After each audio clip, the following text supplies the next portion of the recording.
Good morning, everybody, and welcome to Roll Call. Thanks for everybody coming in, watching us live. If you're catching us on the replay, thank you very much also. And if you're new to Roll Call is when the police get together in the morning. The sergeant or lieutenant gives them their jobs for the day, and their assignments, and all the other things that go along with it. And for the pop culture reference, of course, you have Hill Street Blues and To Be Careful Out There. So that was what Roll Call was all about. So Roll Call here is where I bring in some guests and we discuss some of the big cases that are going on, whether it's investigations or trials. So today we have a lot of things to cover. So I want to thank you guys all for coming in. This Friday, today is going to be, we got retired NYPD Detective Michael Alcazar is going to join us again. Everyone knows Mike and loves Mike. Monday Roll Call is going to be with Dave Sardi. He's been on a couple of times. And Tuesday, I have a really good show lined up. I have Kirk Nurmi, who is Jodi Arias's defense attorney. And we're going to do a show called In Defense of Bryan Kohberger. And he's going to lay out the defense about how Bryan Kohberger team could try to get him out of the trouble that he's in. So don't miss that one. That one's going to be a good one. So without any further ado, Mike, welcome back to Roll Call, man. How are you? Good morning. Good morning, everybody. So, Mike, we got a lot of things to cover. And we mentioned a bunch of cases. But we know that everyone's here for probably one specific case, and that's Karen Read. So instead of, putting all the cases up front and making people wait for it, let's get right into the Karen Read case because this is like the elephant in the room, so to speak. A lot of things going on, and I'm just going to throw this out there because I threw this out there last week, Mike, and then I want to hear your thoughts. Today is another day, of course, but right now, if the things ended today and they didn't have court today, I would give this another win for the defense and it would be 3-0 defense in regard to this. The prosecution is not proving their case so far. I know the investigator hasn't spoken yet, which is going to be epic. And I know the ME hasn't come yet, but witness after witness has been positive for the defense as far as I'm concerned. What's your take on that, Mike? Yeah, no, I agree. 3-0. As we know, nobody comes back from 3-0 for my NBA playoff people over there. But it kind of looked promising a little bit with some of the witnesses. And then as we saw, it kind of flipped. I was holding hope. I was like, this is looking good. And then, oh, no, not so much. Yeah. Well, I think the big one is this kid, Colin Albert, right? But besides him, the entire witness group, everything has been, I don't remember, I don't recall, I don't know. I've never seen this much amnesia in like forever. I listen, Mike, we're getting old, right? So like I said, I go downstairs and I forget why I went downstairs. I get it. But, young people, and I know alcohol is involved, but still, this is a little crazy. I was someone I follow on Twitter said they wrote down a couple of notes that they got from the case. And one of the ones she mentioned, and I'm sorry, I can't remember her name, but one thing she mentions, there's a lot of underage drinking in Canton. Well, everybody seems to be like, the whole town seems to be like at these bars. And so, hey, listen, everyone's having fun. I don't really begrudge anybody for having fun, but the connotation of lots of drinking and driving, lots of connotations of underage drinking. You can't undo that. So it's just something to really think about here. But the biggest takeaway I saw with the Colin Albert questions, and he talks about his knuckles falling down on the pavement. Now, I was, if I felt that, like, you would think, first of all, normally, right? I know he had things in his hand, so, but if you let him go, right, you normally, we've all fallen, right? But your hands usually go out like that. But if your hands were closed because you were holding something, it would be these knuckles, as far as I'm concerned. I mean, I'm no doctor or nothing, but I would see these, because in order to get those, your whole wrist would have to go like this, which to me would be a problem about breaking the wrist. I don't know. I wasn't too enamored by that statement, which he was really detailed about, right? He didn't remember anything else, but he knew exactly falling on the ice. He was holding things in his hands, which is usually a red flag as far as I'm concerned. I mean, it definitely seems like he thought he prepared for that, right? Because maybe he you know what?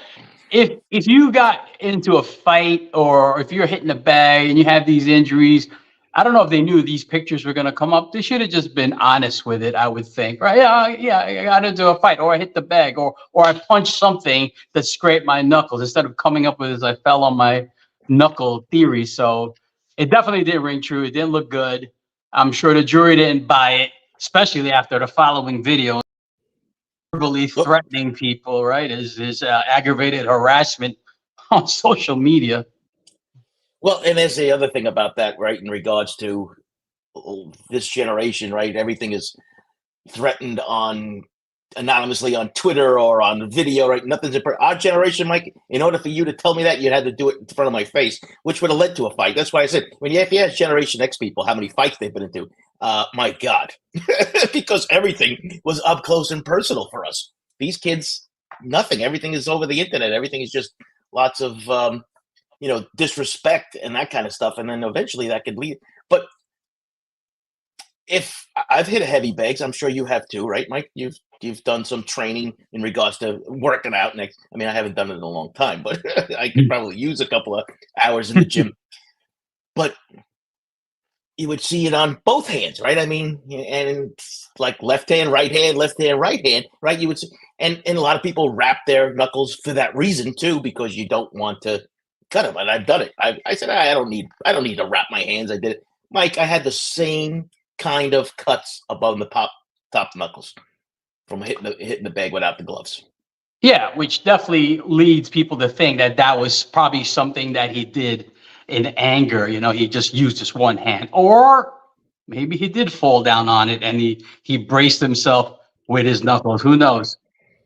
Well, listen, I guess physiology will tell us. Maybe some doctor will be able to tell us that wrist can do that and get that. I mean, it's a weird angle, but we're not saying that he's lying, but we're saying that he's going to have some explaining to do, because I'll tell you, this is going to get interesting as we get further into it. Because remember that, first of all, the prosecutor hasn't gotten to the investigator yet, this guy Proctor, and we haven't gotten the medical examiner on there yet, which to me is kind of unusual tactic, right? I mean, the trials that I've been on, those guys and girls go up first. They get that out first. I mean, you're trying to explain a murder, and he's telling the story through these witnesses. To me, if you want to tell a murder story, have the investigator tell the murder story, have the medical examiner tell the murder story, and then have your witnesses back up the stories of your experts.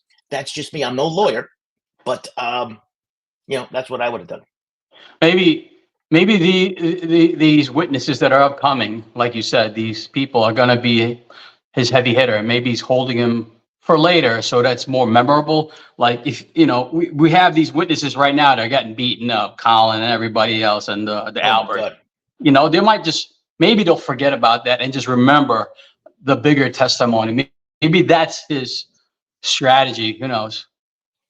I would agree with you, Mike, but the problem with that is this guy Proctor's got some serious baggage coming with him. And you're going to leave that at the end of the jury, right? Where this defense is going to, I mean, between the text messages about allegedly asking for his wife to get a gift, all of those other things that go along with it. I mean, the nudes, right? We don't know if these things really exist yet. They've just been told us that they've existed because it hasn't been, but I'm sorry. Maybe it won't be admissible. Maybe, I mean, we know of it. Maybe they can't, introduce it. Who knows, right? There's got to be a reason. I would hope that Lally has something in his bag of tricks, because right now he's pulling nothing out of his hat. So, and maybe sometimes pulling something from somewhere else, but. Bald and snarky, he must be my spirit animal, because that's kind of sums up me. But welcome to the channel. Thank you very much, Bald and snarky. It's kind of I'm kind of just getting a little crazy. Caroline, member for 4 months. Thank you. Enjoying the discussion insights. Thank you very much, Carolyn. Love having you guys here. But Mike, I'm getting worried because, like I said, this is well, not really worried. I mean, listen, I have no vested interest in this. I'm not a free Karen Reed fan. I'm not a lock up Karen Reed forever fan. I go through the justice system. You would go through. You've gone through the justice system. We want to make sure that the investigation is done properly. We want to make sure you have the right people, and you want to make sure that there's no miscarriages of justice. And that's why I'm following this case, because the allegations against the law enforcement and the prosecutor are really, really insane, right? I mean, when they're talking cover up, which I'm still, the cover up part, you know what? We're going to find out sooner or later. The conspiracy thing, I'm still fighting that one, but I'm open to the evidence that comes forward. That if you can prove to me that this was a conspiracy, then geez, this would be probably the worst planned conspiracy that I've ever seen. But usually, a conspiracy, it just doesn't fit, right, Joe? When we're working on cases, it's like I always say it's like puzzle pieces that you put together. And this is a giant jigsaw puzzle. If that's what Jackson's going for, man, I mean, he's putting it bits and pieces together, but there's a lot more left to it. So it's going to be interesting to see, as it moves forward. Well, and the beauty of it for the defense is they don't have to prove anything. I think they kind of made them. I think they kind of made a little bit of a mistake by saying about the whole frame thing, because then they kind of put themselves in the position that they now have to prove something to a jury right after you mentioned it. I mean, I don't know. I'm sure defense attorneys would want to weigh in on that. But Poke Mom, half a year already, 6 months, which is almost as long as I've been in existence in this channel. So she's an OG. Poke Mom is an OG. Thank you. But yeah, so is that wait? I gotta correct you. Is that Poke Mom or Pokey Mom? I don't know. You already killed Cakesborough, so I need clarification on that. Well, I don't have my reading glasses on. That's why you can just blame that. Blame me on that one. But Bernie has a good point here, and it's pretty much what I've been saying. Cover up, not conspiracy. They are different. I agree with you, Bernie. I think that the conspiracy part is really getting to be a point where people are trying to prove that. 4-month member for WebWeaver. Thank you. I mean, this is great, Mike. We're starting to build a little bit of a following here. It's great to see this. I'm excited. We're up to 211 people already watching this. If you're just joining us now, we have retired Detective Michael Alcazar, and we just started breaking down some of the Karen Reed witnesses, and we're just getting into some like sidebar kind of conversation. And if you remember, please like and subscribe. Thank you very much for being here and being a subscriber. And for those members and mods, thank you very much. And Denise just joined too. Thank you very much, Denise, for joining, becoming a YouTube member. I really appreciate that.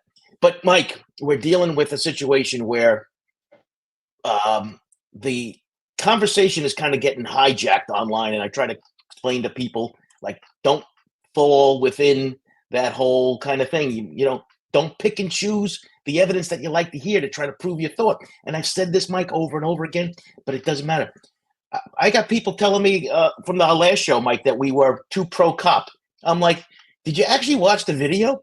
Because we destroyed the investigation. I mean, for crying out loud, this is where you lose the case.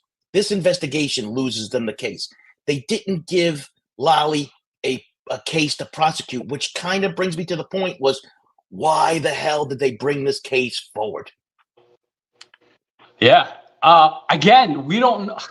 Maybe Lolly's an idiot savant. He might just reveal something that we're waiting for. It's not looking that way. This could be the greatest Beauchambeau, whatever you call that thing, that he might just pull it off. You know, you're right. It doesn't look good.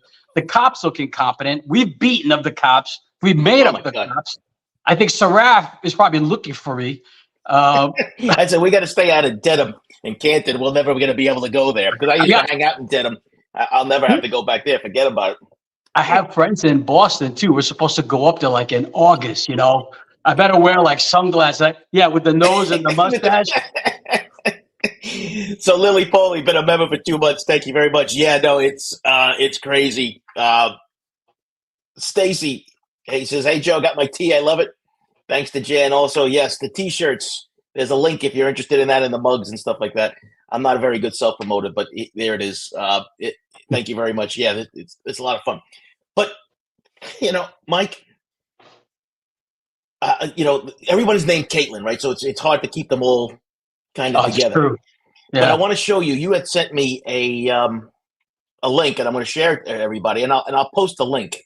It's basically telling us the who's who of what's involved in the case. Just give me 1 second. Here it is. All right. I hope you guys can see this. Can you see this? Yeah. Okay, good. So this is from Channel 10 in Boston, and I'll put the link in the show notes after the show.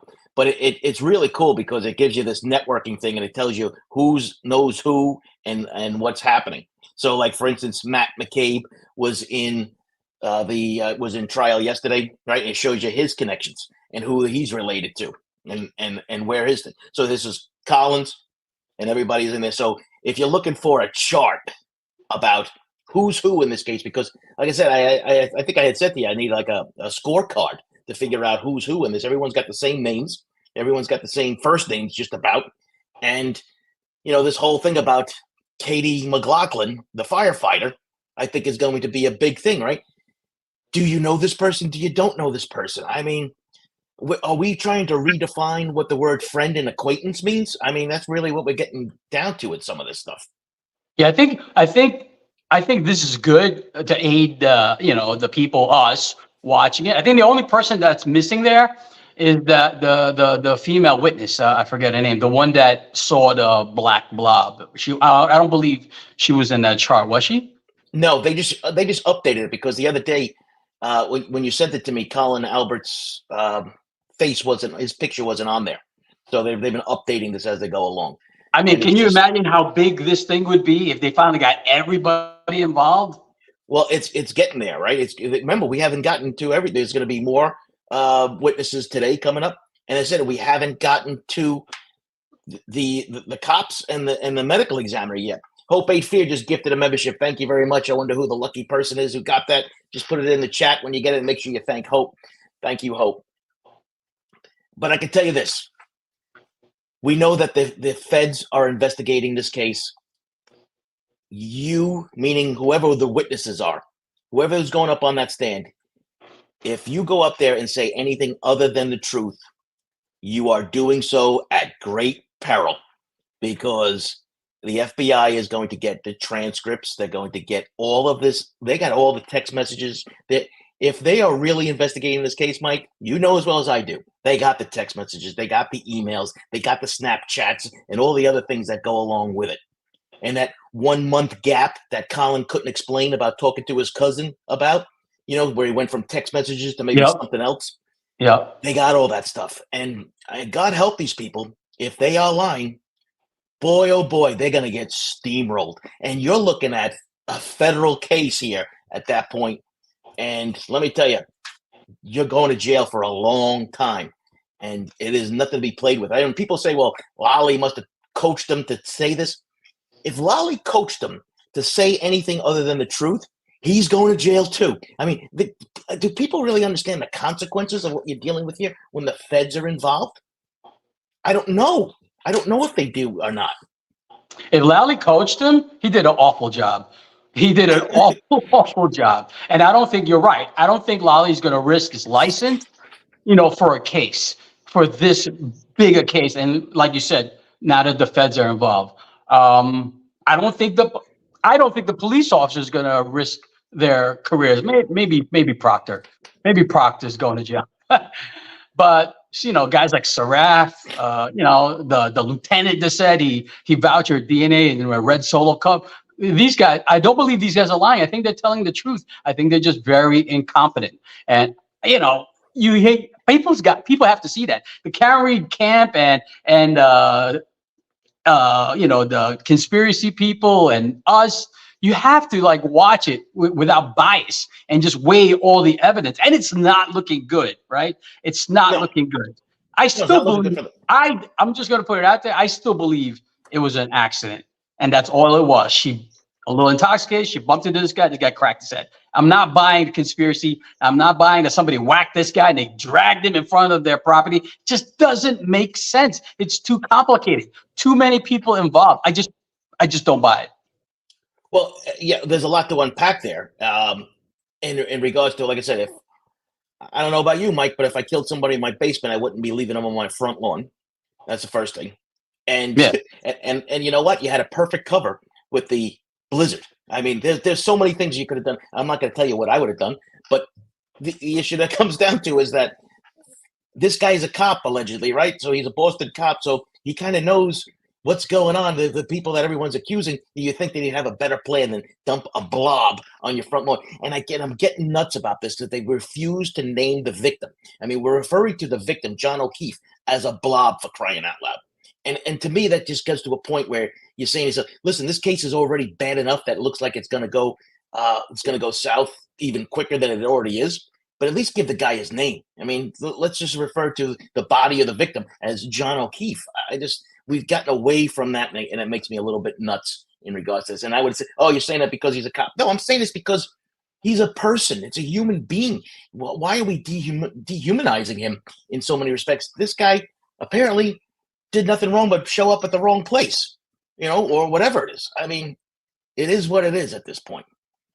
Well, I think it was just, again, that witness's testimony when they referred to the victim, John O'Keefe, as a black blob. I think that's the only time it came up. So, which is weird too. That nobody else has seen this black blob, right? No one else has seen this in this. Only one person has seen this. Listen, you know as well as I do that some people are just not good witnesses. You would think people would notice a lot of things, but sometimes they don't. I remember when I was walking with the ex-wife and my kid, and I see these kids just running past me, and right away my spidey senses were up. I'm like, what are these guys up to? And then we get to like the CVS, and we see the security guards running out, and my family goes, what's going on? I said, you didn't see those kids just running past us? They look like they just did something, and that's people running in daylight. And I'm sure other people have experienced that they witness something that other people don't. And forget about it, in a snowstorm in the dark, and they're intoxicated, no one's going to notice anything. I give it, and I believe that kid, that witness. Why would she say that? She just said she witnessed something dark. It could have been anything. It could have been a pile of garbage. She didn't say it was a person. She just said it was a black object, black blob, right? Could have been a bear. Who knows? If I was Jackson, what could this have been? Could it have been a shadow, right? Could it have been garbage? Could it have been debris, right? Could it have been bushes? I'm surprised no one went to that, Yeah, good point. Bernie Heaven says, thank you for all your work on the list coverage. Think they're at the tip of the iceberg. Just my opinion. Appreciate you, Joe. Thank you, Bernie. I appreciate that. Yeah, there's going to be more coming out on list stuff. And actually, Viv had a great question. I'm trying to see if I can find it now.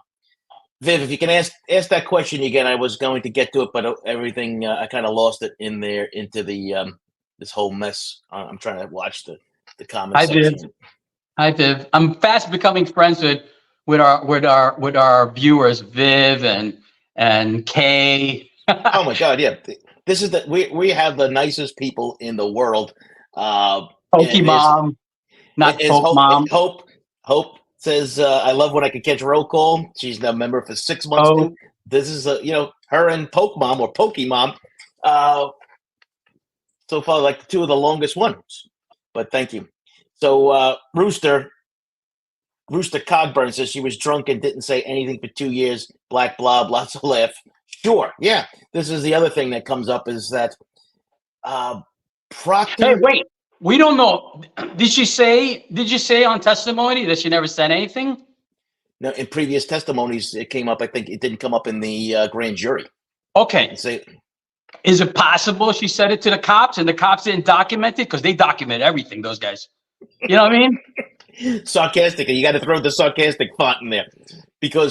But no, is it like Proctor took this Colin Albert kid out of school in May of 2023. Right, or took him out of his dorm, wherever the hell he was, and to take a statement then. I mean, like, why are we waiting so long to conduct an investigation into a death of anybody, let alone a fellow law enforcement officer is just mind-boggling to me. As we know, first of all, witnesses, they're become useless after a certain point in certain time. And I think we're seeing that play out where people are trying to remember stuff years later and it just doesn't work. I'm really questioning the the cops, and I figured from the state's point of view that they would be much sharper than the Well, the local cops. I was just gonna say that. Are we wrong to assume that the state troopers, and no, listen, no insult to state troopers. I'm sure there's awesome, awesome investigators out there. But are they all good? Are they all good investigators? Are they all doing their due diligence? Let me tell you, a few months ago, I was working for the Pennsylvania Gaming Commission, right? The gaming board, not hunting in the casinos. I was their casino agent. And at the casino I work with, they have state troopers assigned there, two. And when I talked to the director of security, who's a retired Philly cop, he hated those guys. He said those guys don't do anything. They hide in their office. They don't put on their uniform. They just don't even do their jobs. And I'm not surprised. There's always somebody who's going to take advantage. So there's no guarantee that just because they're staties that they're doing their job to the best of their ability. And of course, as the catch-all, there are some state troopers that do their job properly. So I don't want to insult everybody. Hey, listen, people could accuse us of being morons too, Mike. So at certain points in our career, so it is what it is. Hope says, yeah, this case is a bowl of tangled Christmas tree lights. Yeah, that's a good analogy. I would like say that. something. Yeah, I would say something with a little more colorful metaphors because that's what I'm thinking. But I usually don't go that route. But the issue that comes down to is that Bowl of Christmas lights. yeah, Proctor is the crown jewel as far as I'm concerned for the defense coming up. Now, the prosecution hasn't said yet if they're going to call him, but people say, well, he's not.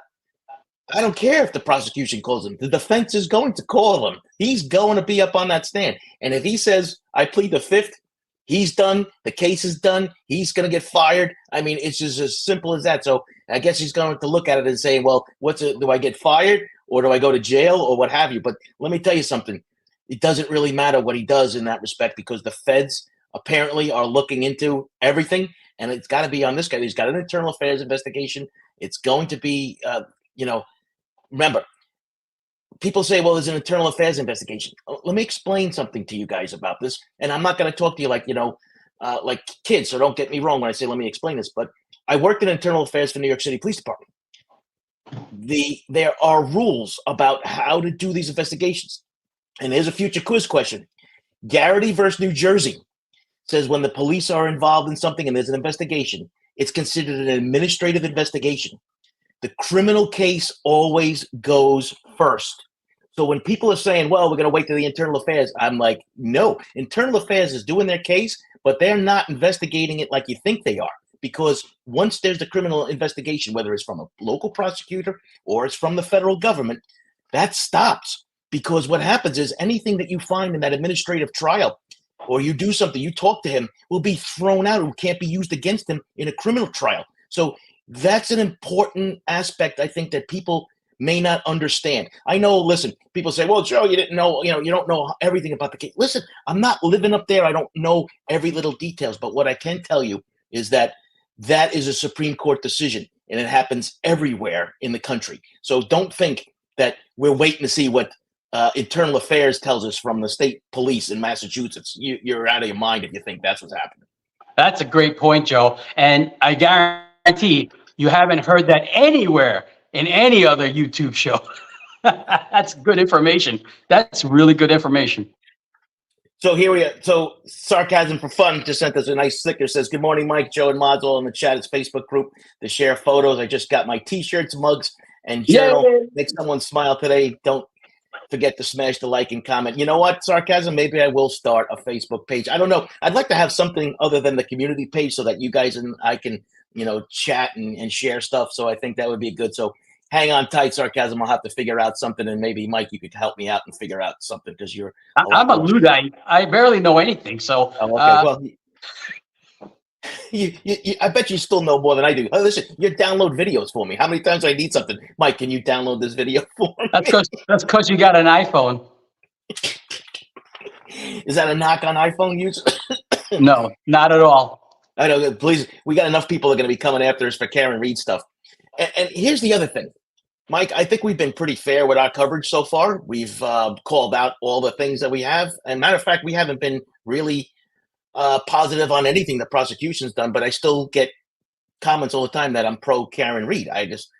People have lost their minds with this investigation. They really have, and it's a shame. Just look at what's going on and just try and make your own decision about what's happening. And I right now I think the defense is winning big time. This is going to be a slam dunk in the end zone, whatever it is, because I tell you, I was getting a little bored with it, and I think last time on my Twitter, I think I might have said I'm over it until we got that witness that saw the black blob, and then Colin testified, and his Ali testified. Then I was all in again. I said, "This is good shit."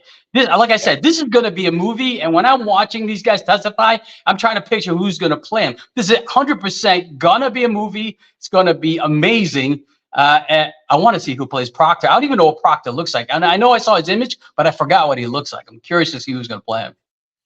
Yeah, I mean, I've seen pictures of him too, but I've also seen a lot of doctored pictures of him. People who don't like him. So I'm going to withhold judgment. But I think we have basically the same hairstyle. It looks like. But the issue that really comes down to, wow, hold on a second, Mike. Sarcasm for Fun just gifted 10 memberships.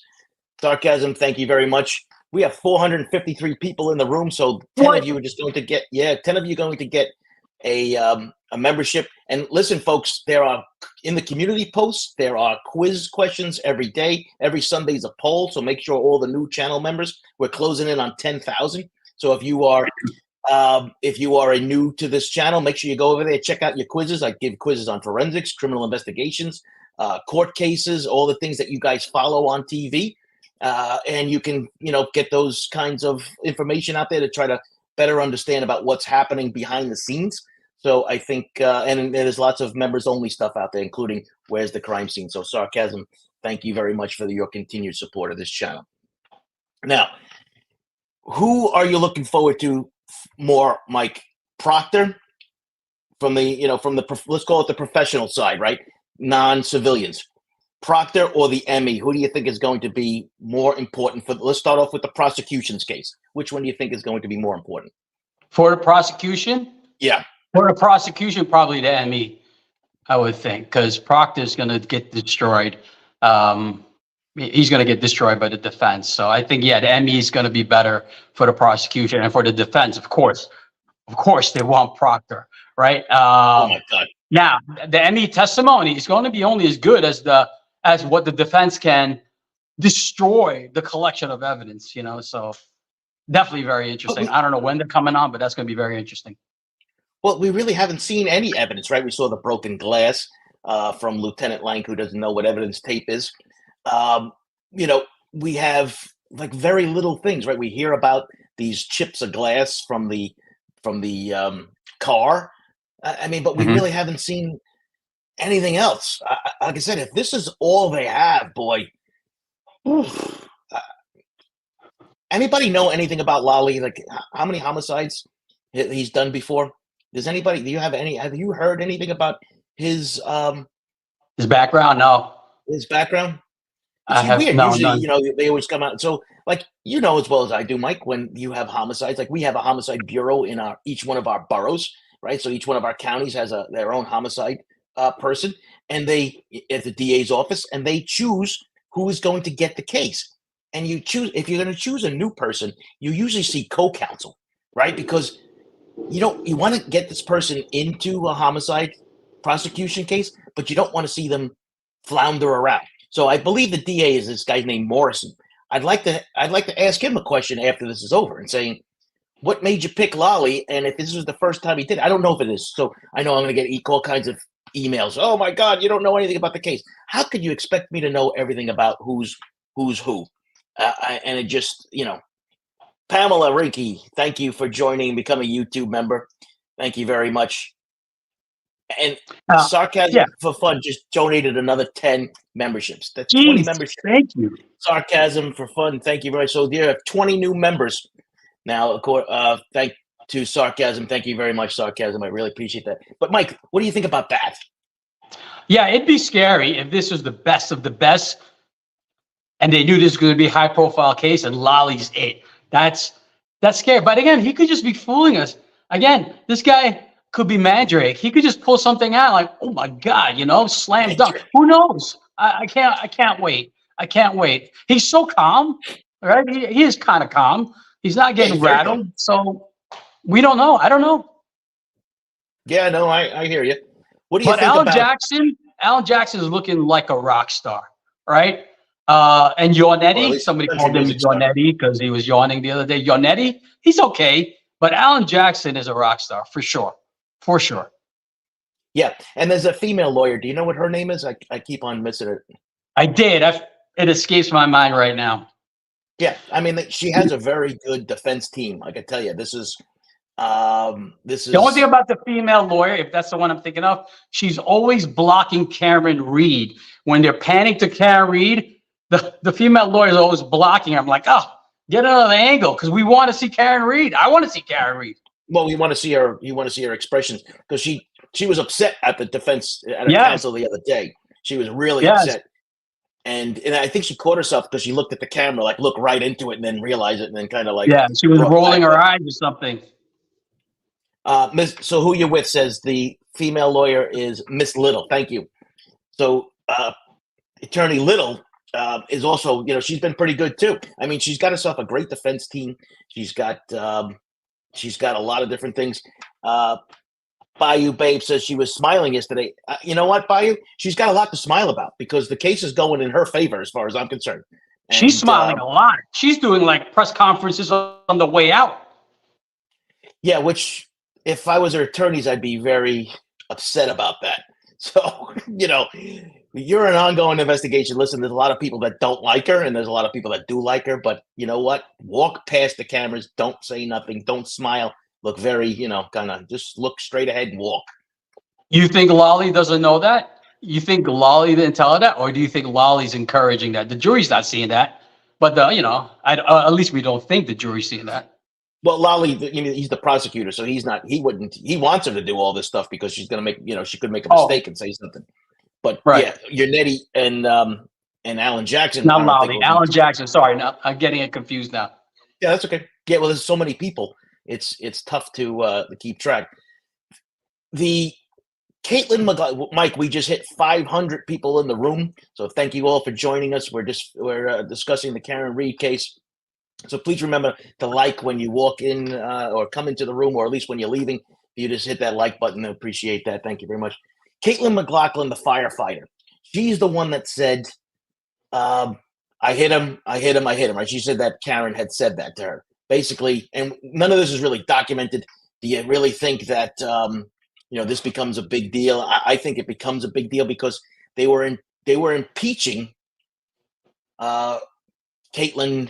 Was it Caitlin McCabe about the Friends thing, right? I think they're going down that route, right? Where if they could say that she hasn't been telling the truth because they basically, I kind of know them, right? They went to high school. How many people do you think are in that high school, for crying out loud, in Canton?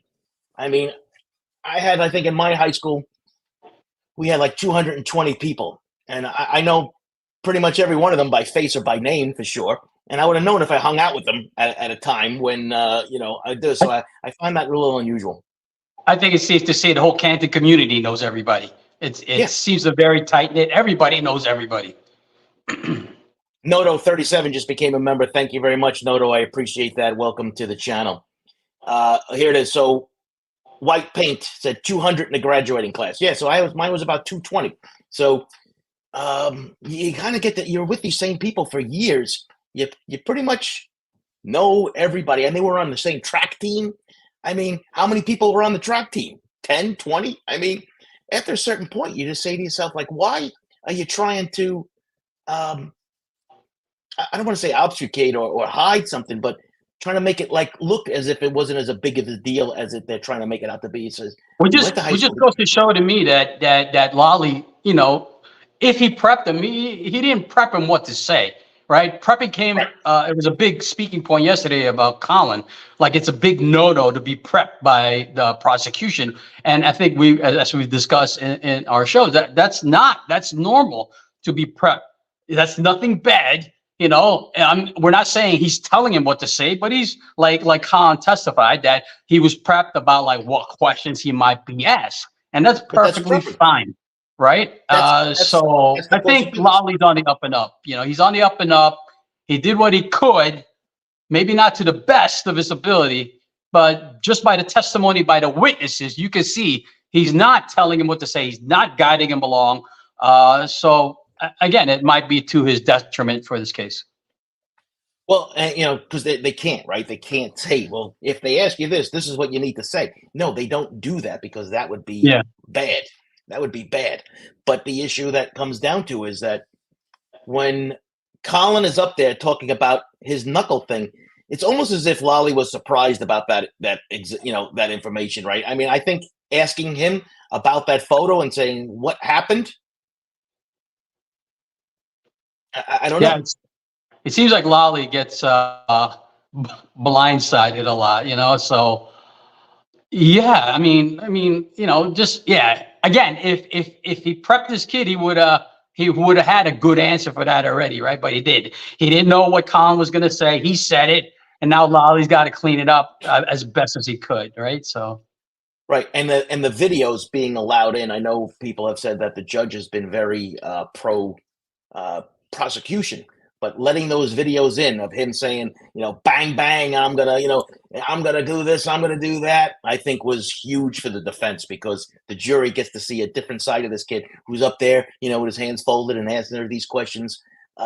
You could see at certain points, I thought they were trying to aggravate him, right? I thought Alan Jackson was trying to aggravate him, right? And I think it was working to a degree because if you notice, he was starting to say, yeah, like kind of instead of saying yes or correct, nope, kind of getting like I'm getting aggravated with this, which if I picked it up and you picked it up, Mike, the jury picked it up too.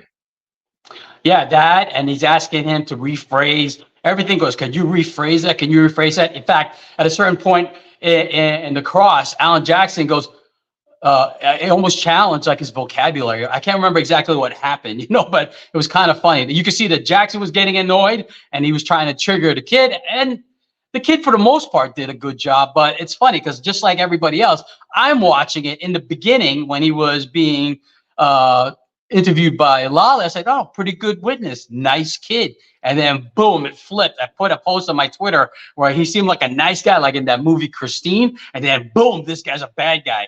So again, kudos to Alan Jackson, an amazing job. Yeah, and they're writing a textbook for defense attorneys in this case, right? I mean, they really are. They're doing a great job picking apart these witnesses. They're doing a great job with putting their pieces together. I said the only thing I think they might have made a mistake on is putting that bar too high about trying to prove this framed conspiracy thing. But all in all, though, I still think they're coming out winners on this kind of thing. So it's just something to watch. So sarcasm for fun. Just give us another super stick. It says, in my honest opinion, I don't think a high school student is going to beat a large veteran officer. Sorry, the pick is a month later too. Yeah, that's something in contention also. But we don't know how intoxicated he is too, and he's got that huge gash in the back of his head that incapacitated him as far as I'm concerned, right? Mike, do you have any theories on how that happened, that injury? He's got this huge gash taken out of the back of his head, right? He's got all his black eyes in his face. The only thing, I'm going to give you mine first, Mike. The only thing I can think of is that he was on his knees. If the prosecution is right, that Karen Reed hit him with the car, he'd have to be on his knees, facing the other way, getting hit in the back of the head with the tail light, forcing his face into the ground, into the cement that would break his nose and cause those black eyes. That's the only theory I can think of.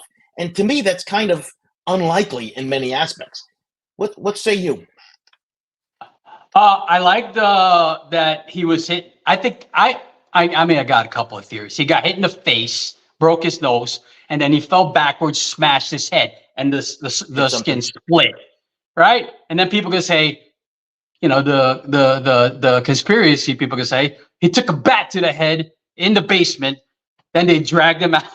They cleaned up the basement, and everyone said, "Everyone be quiet, don't say a thing." So I think it's more plausible. I think when I saw that, I think he hit his head on the concrete and it split. I think that's what happened. I also thought that maybe when she was backing up, maybe he put his hand to block the car, and that's how he got smashed. So many things could have happened. So many different scenarios. Sadly, I don't know if we're gonna ever know the truth.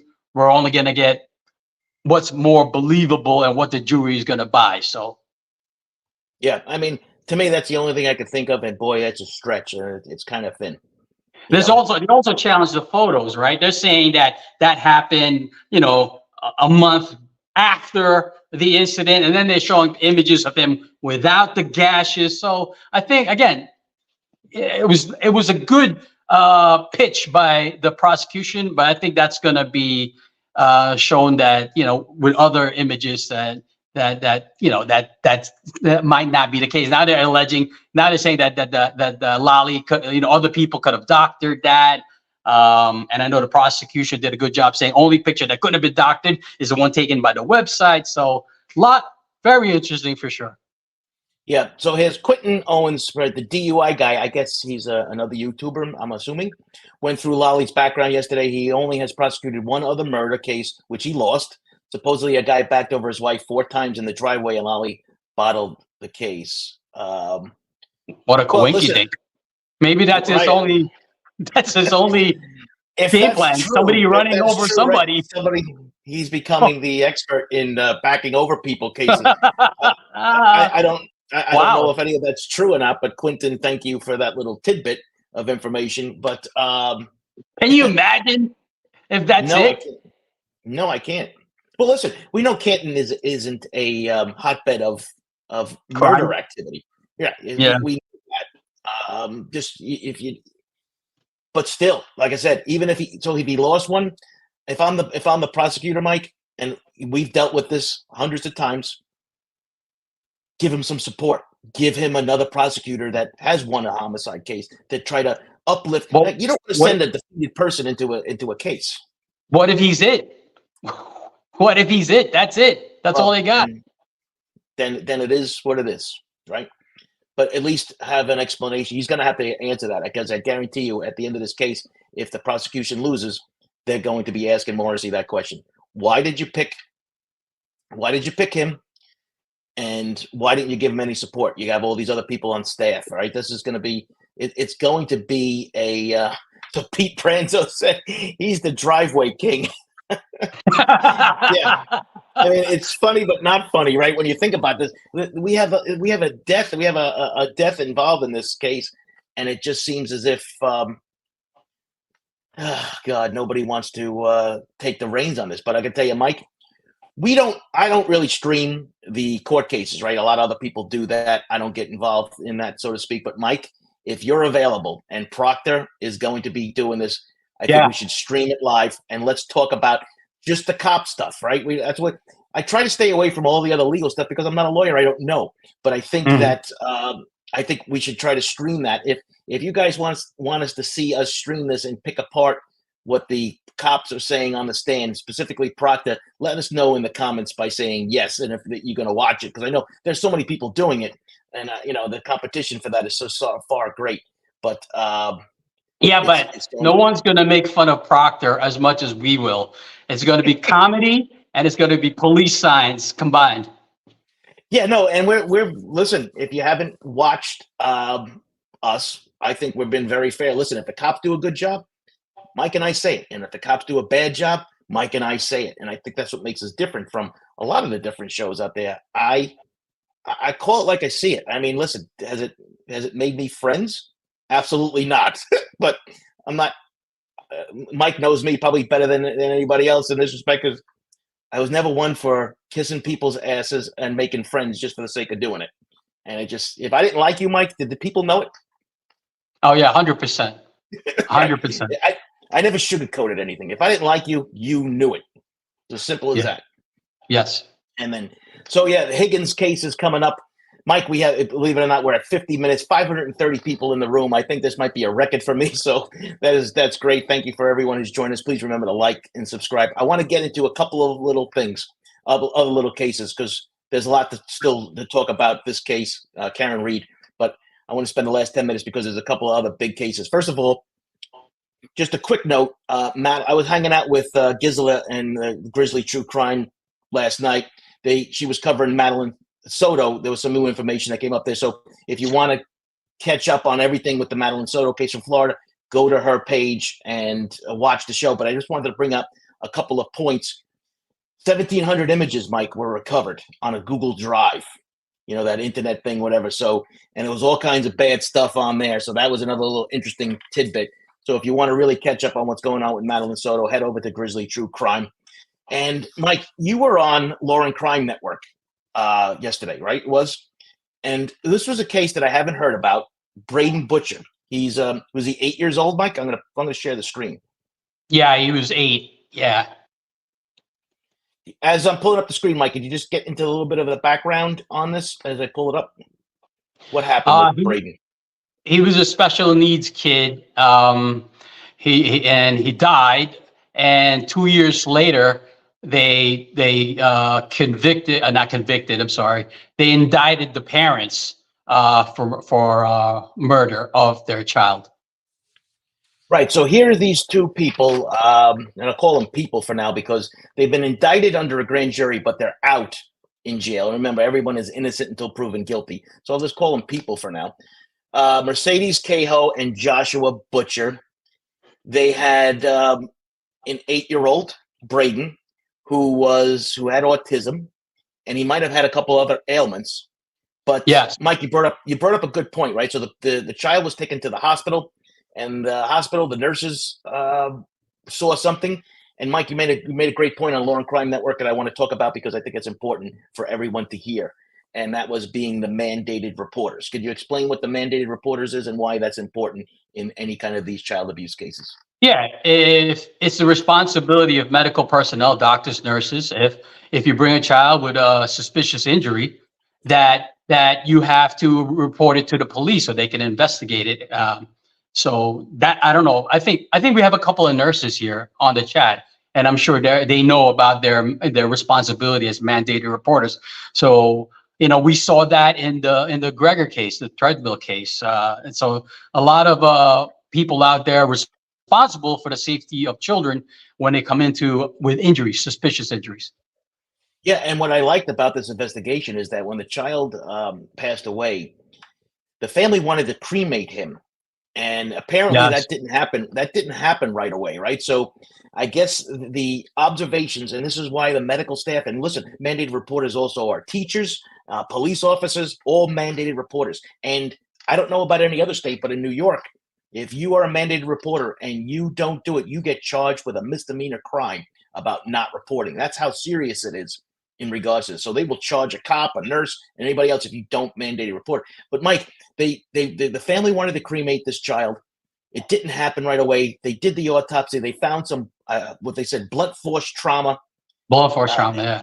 Yeah, blunt force trauma. And then the family comes out and opens up a GoFundMe page. Sure. And I think this is what set the entire thing in motion afterwards, right? Because they had listed all this other stuff on the GoFundMe page, and I think finally the cops were able to get the the prosecutor put the grand jury together. They indicted them and they arrested these two. So we're going to follow this case now, Mike, because like I said, they're out right now, and we're going to see what happens when this trial starts. But Mike, while I was investigating that case, I noticed in that story they had in the same town, they have another child that was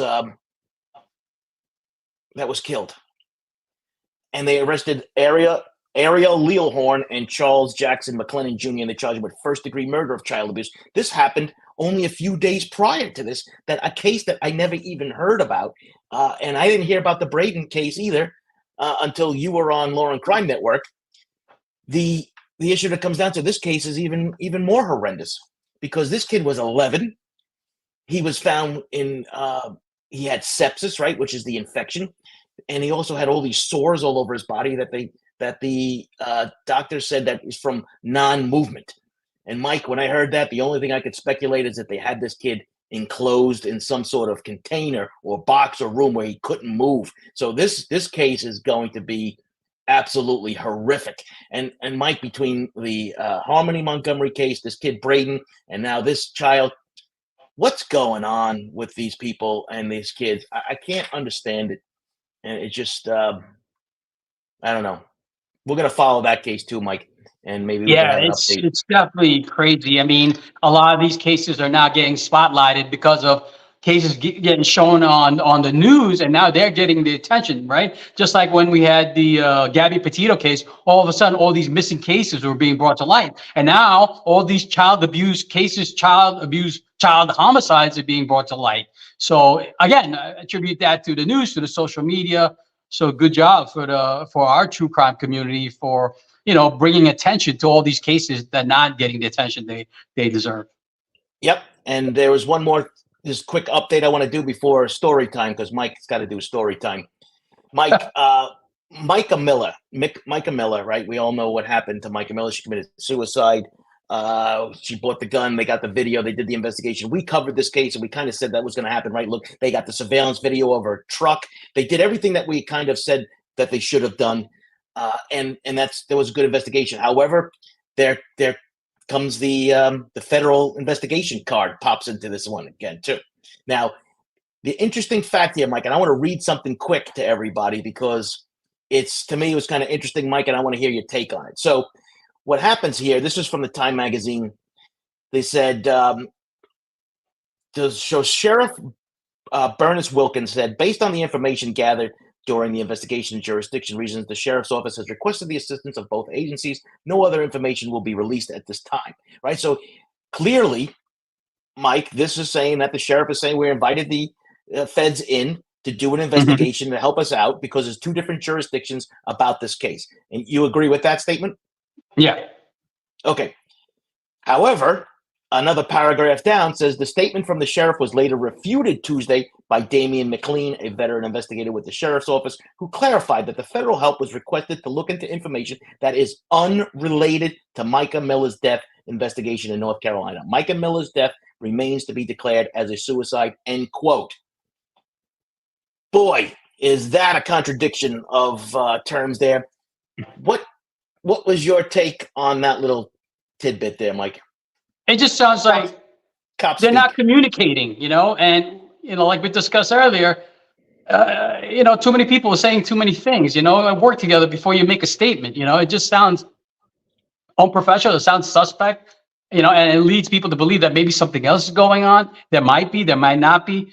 And I mean, I'll let you say that part, but there could be repercussions by releasing information like that.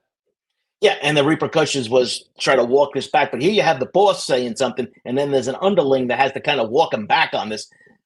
To me, I read it as, or I interpreted it as, don't say this. Don't tell everybody this, because now there's a chance of having evidence get destroyed and making my job 10 times harder. That's what I read into it. Dude, you just made my job 10 times harder. Shut up, right? It's difficult to tell the bosses anything sometimes.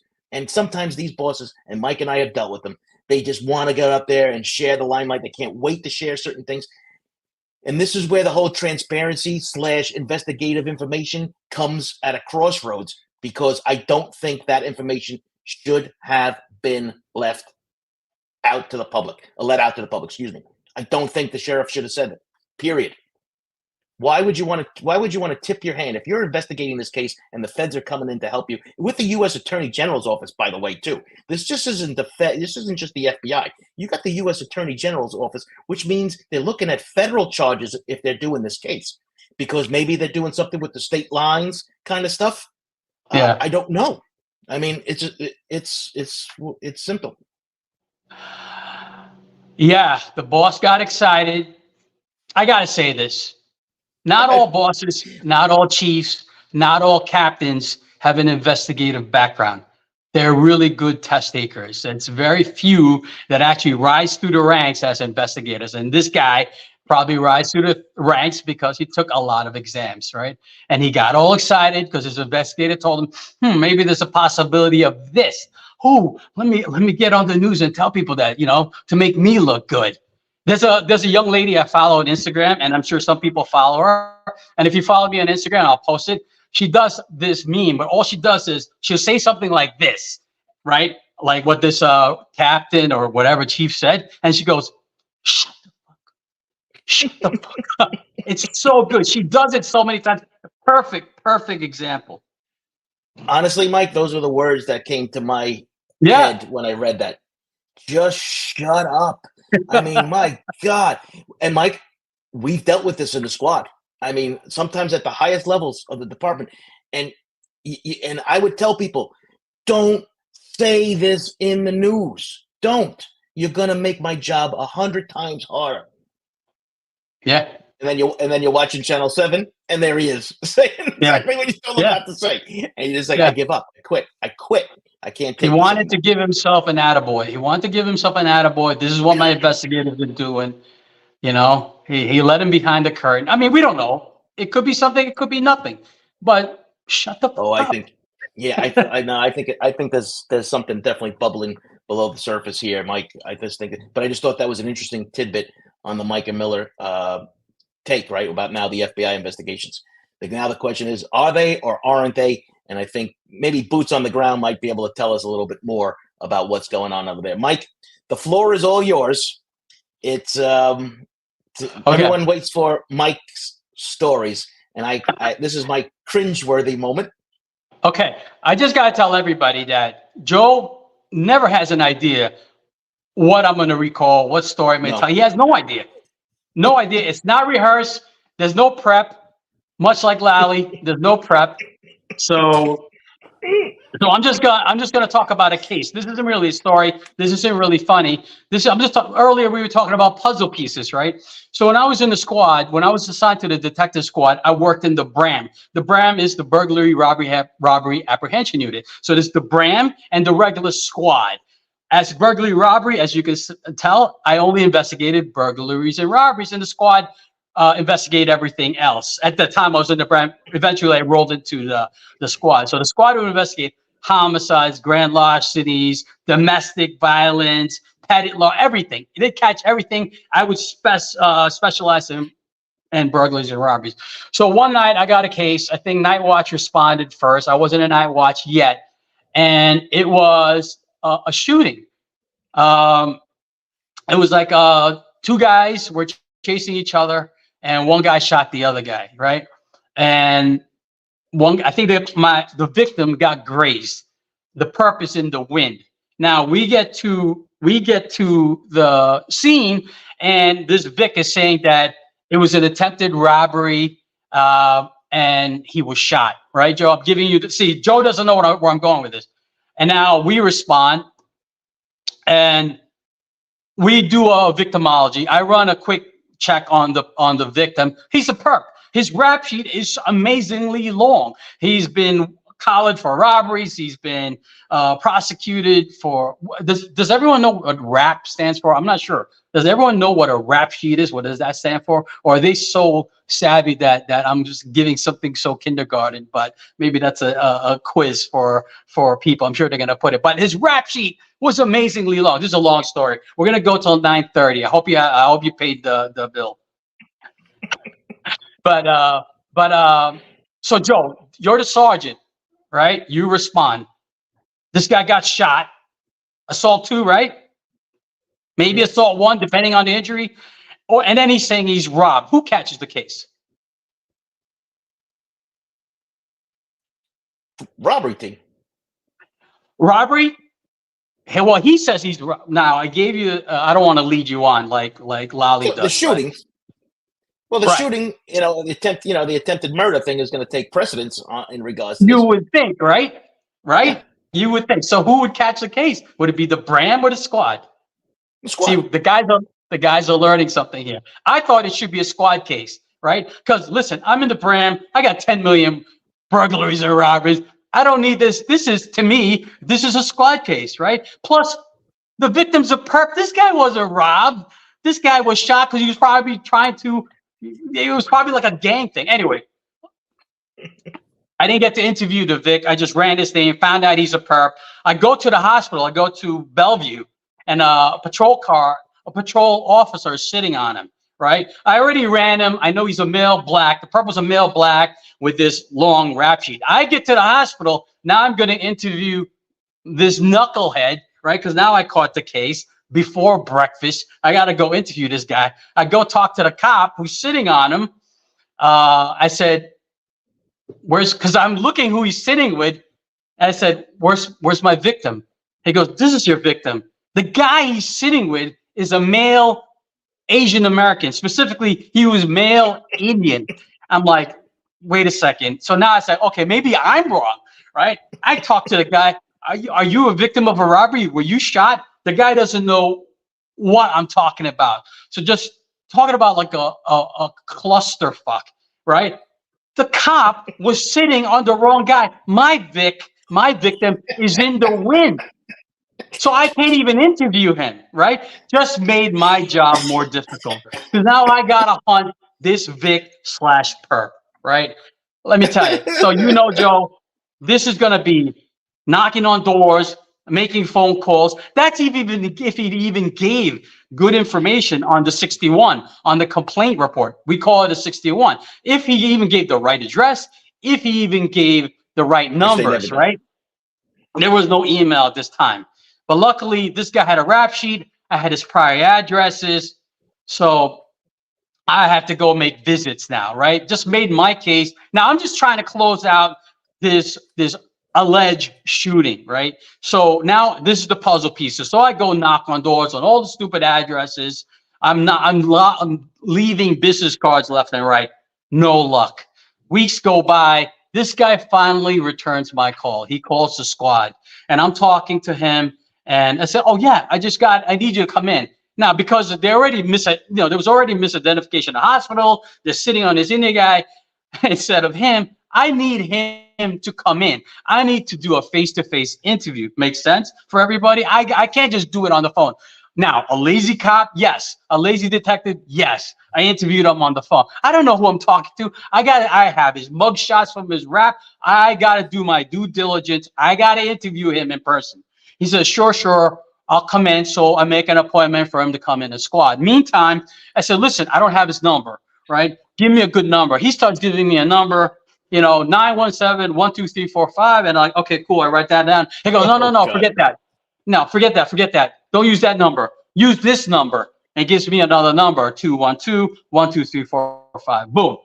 I save all the numbers. Sure, the day of the interview, he's supposed to come in. What a shocker. He doesn't show up because he's a perp.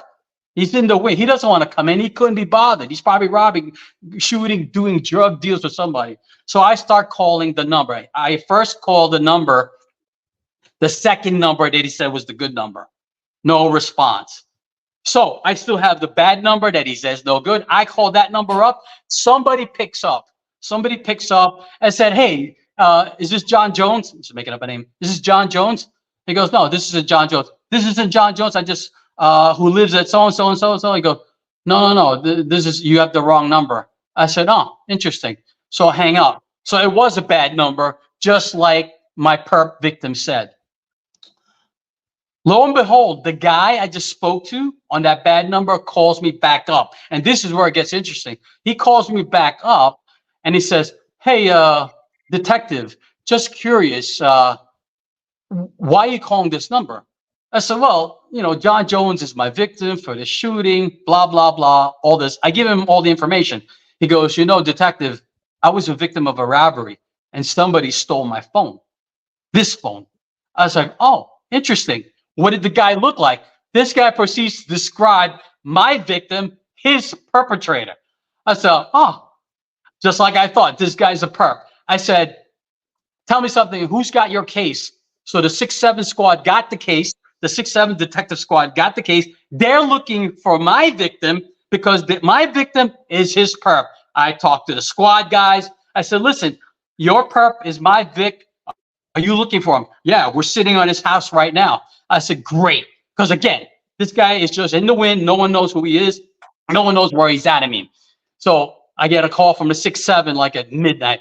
We got him. We locked him up. You want to interview him? Just to make a long story short, puzzle pieces, right? This guy was a perp, just like I thought all along, working with the detectives and keeping good notes and keeping that number when Joe will tell you we don't believe perps, right? We write everything down because you never know if it's gonna be something that you can work with later. I kept the number. Luckily, this guy that I called me back and told me that this was my perp. Long story short, I had to interview this numbskull as my victim, and I closed out the case that he wasn't a victim of a robbery. He was a perp. It was a perp on perp crime, and I was right. I proved my knucklehead sergeant wrong, that this guy wasn't a victim of a robbery, right? And again, and I said this before, like what I said with my testimony with the DA, be strong with your conviction. Not everyone's not better than you. Not everyone's smarter than you. Just because they're a supervisor, just because they're a district attorney, right? Stick to your guts, to what you believe in.